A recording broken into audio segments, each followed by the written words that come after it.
What's up YouTube? My name is Franco Allo and this channel is all about knife knowledge, reviews, unboxings, and head-to-heads. And today we are going to be wrapping up 2022 by showing you what has changed in my collection this year. So without further ado, let's get started. Now apologize for the lighting, but it is minus 30 Celsius in Edmonton, Canada today, and so we need to rely on this big old soft light. So, two of the latest additions in 2022, and probably some of my favorite in my collection, going to be to the left, this old stock Konosuke Fujiyama 240mm Blue 1 Kiritsuke with a beautiful kurogaki handle. And to the right, of course, hard to see, but you all know that as the gorgeous Jiro Yuseki White 240mm Gyuto with a Teruyasu Yo handle. Just look at those details. Another change that not everyone gets to see is I've changed my knife drawer from the top to the bottom because I needed more space. So in here is going to be your usual rags for cleaning the cast iron pans and the carbon steel pans, some spare handles in that bag. I got my little water bottle for when I sharpen. I have my board wax, I have sayas, I have my knife roll bag.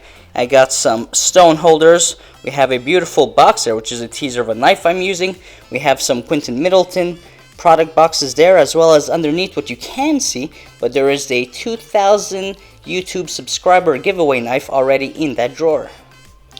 Some more changes in this corner which you may have noticed from last year. First off, we have this absolutely gorgeous Konosuke Fujiyama FM Blue 1 210mm Gyuto with a gorgeous buffalo horn marbled ferrule and a nice ebony handle, super classic.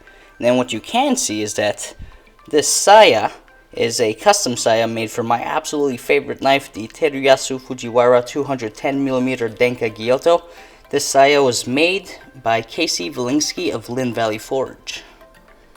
Now I know I said I'd never add any new knife bars after what was already up on the knife wall, but I have, and so of course in front of you is a knife bar which I've had up for a while. It's mainly accessories and the beautiful Svarog, the 240mm Kiritsuke from Slovenia.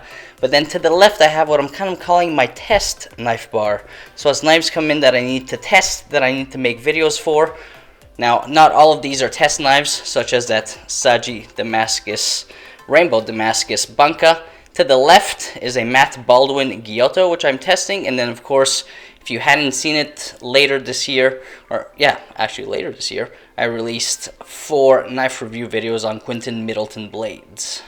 Now, if we want to get really picky with some of the changes on the knife wall, well, we can start with some of the accessories, like that beautiful Stay Sharp cap from Stay Sharp in Montreal.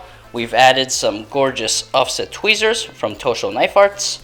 We also have the Tosho Knife Arts Kasumi powder in that gorgeous black velvet bag. And then what I've added up here, you may have seen this on Instagram over the last month, is a single Peter the Bear knife block for the knife that started it all, the Shun Classic 150mm VG10 Petty. And then I think some of the last changes is we're going to pan to the left. There's this gorgeous Nordquist Designs Bastogne Nikiri. To the left of that is a knife that I have not yet introduced. I'll be making a video early in 2023, but this is a 270mm Sakimaru. And then probably a very ridiculous purchase that I made, but super happy I did it, a bespoke 270mm Sakimaru bread knife from Willow Forge. This one is absolutely gorgeous. Take a look at those details. Love the way the kumai in the blade contrasts with the copper spacers in the handle. And then finally, last addition to the knife wall is going to be this gorgeous Funayuki, which of course Becca added to her collection at the end of 2022. That's it guys, hope you enjoyed the wrapping up 2022 knife video. We'll be making one probably at the end of 2023 as the years progress. I do find myself purchasing fewer knives, which is a good thing because currently I think we stand at just a little bit over 45. So the knives that I do want, I'm a bit more selective, they're a bit more unique, they're also more costly, and so I can't add to my collection at the same rate that I was before. So thank you so much for being here. If you enjoyed the content, please feel free to subscribe, and see you in 2023.